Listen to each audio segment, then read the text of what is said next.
Selamat berjumpa saudara-saudara dalam acara Kerling edisi tanggal 3 November 2022.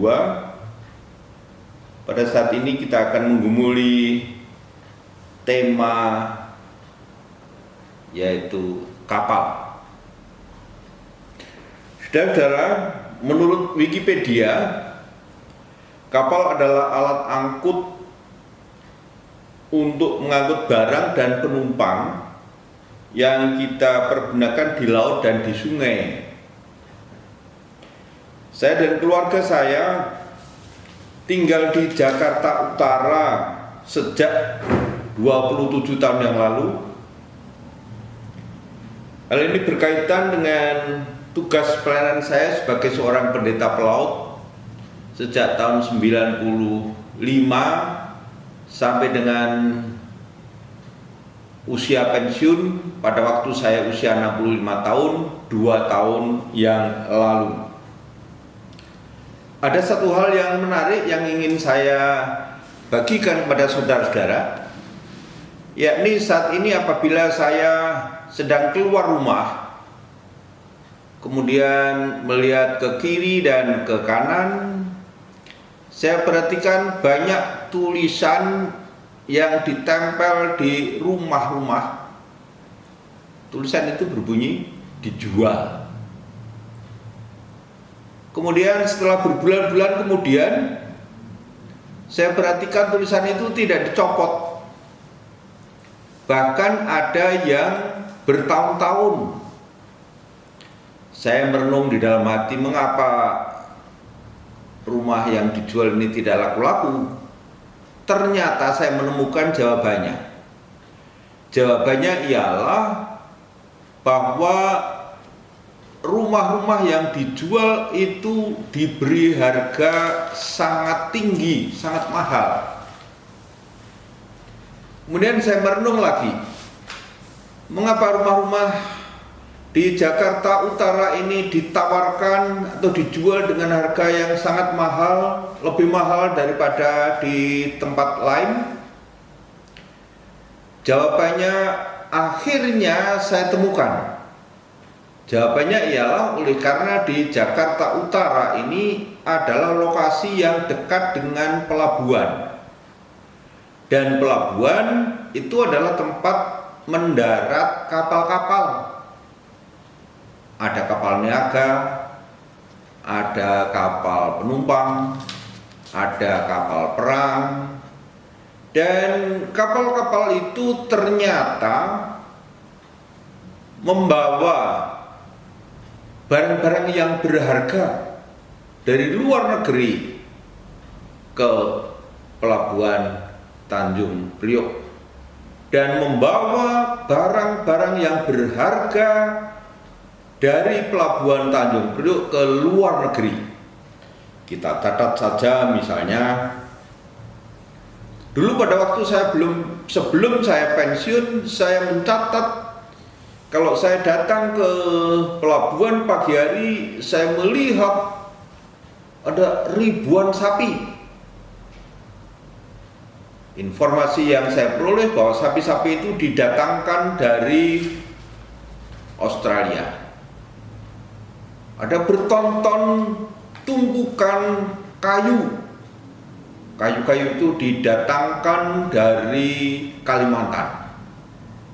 Ada bertonton gandum, bertonton kedelai, dan seterusnya.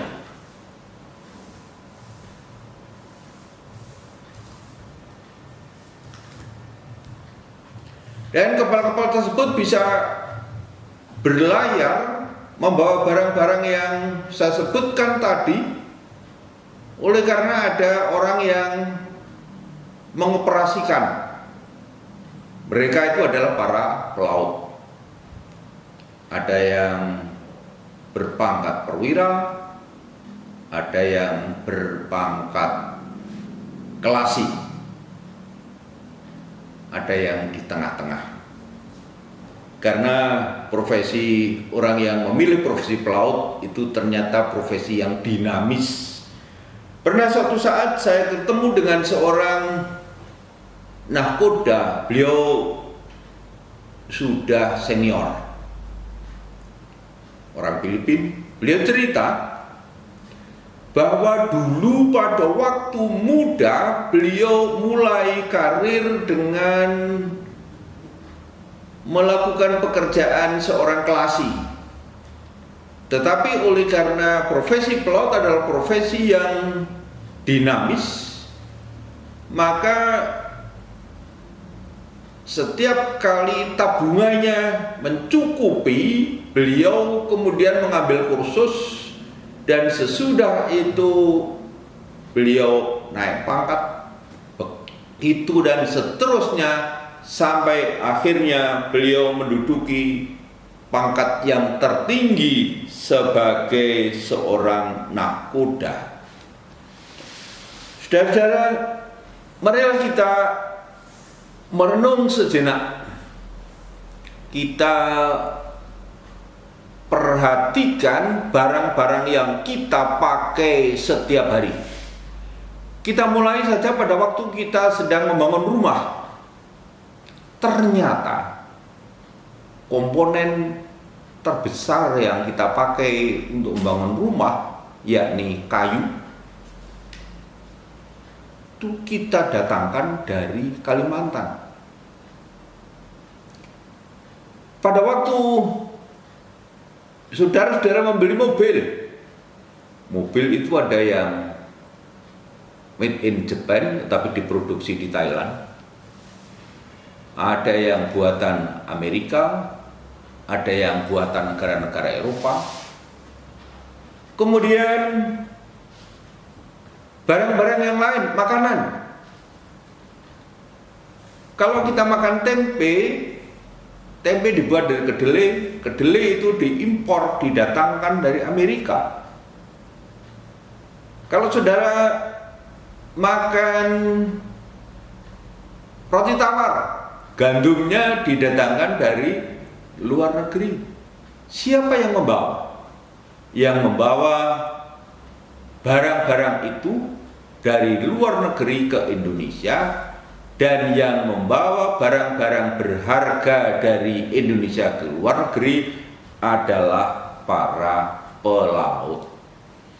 Sampai di sini, apakah pesan moral untuk kita semua? Pesan moralnya ialah marilah gereja, marilah kita melanjutkan perhatian khusus kita kepada saudara-saudara kita yang berprofesi sebagai pelaut. Mengingat mereka di dalam doa-doa kita, menolong mereka pada saat mereka berkesusahan seperti anggota masyarakat yang lain yang kehilangan pekerjaan pada waktu pandemi beberapa saat yang lalu. Menolong mereka pada saat mereka mengalami permasalahan di dalam komunikasi dan lain-lain.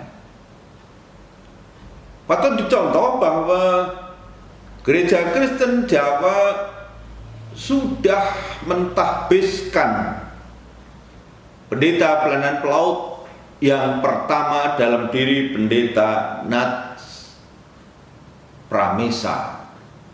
Marilah kita dukung pelayanan pendeta Nat Pramesa sebagai pendeta pelaut apabila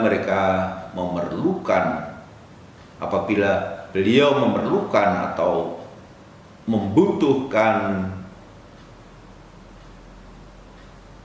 bantuan kita. Dengan senang hati kita mengulurkan tangan agar pelayanan pelaut yang dilakukan oleh pendeta Nats Pramesa menjadi lancar bagi kemuliaan nama Tuhan. Saudara-saudara, begitu berharganya kapal sehingga membuat daerah di sekitar pelabuhan menjadi mahal, aset di dekat kota pelabuhan menjadi mahal. Juga disebutkan di dalam Alkitab, saya akan baca. Di Di dalam Alkitab dikatakan bahwa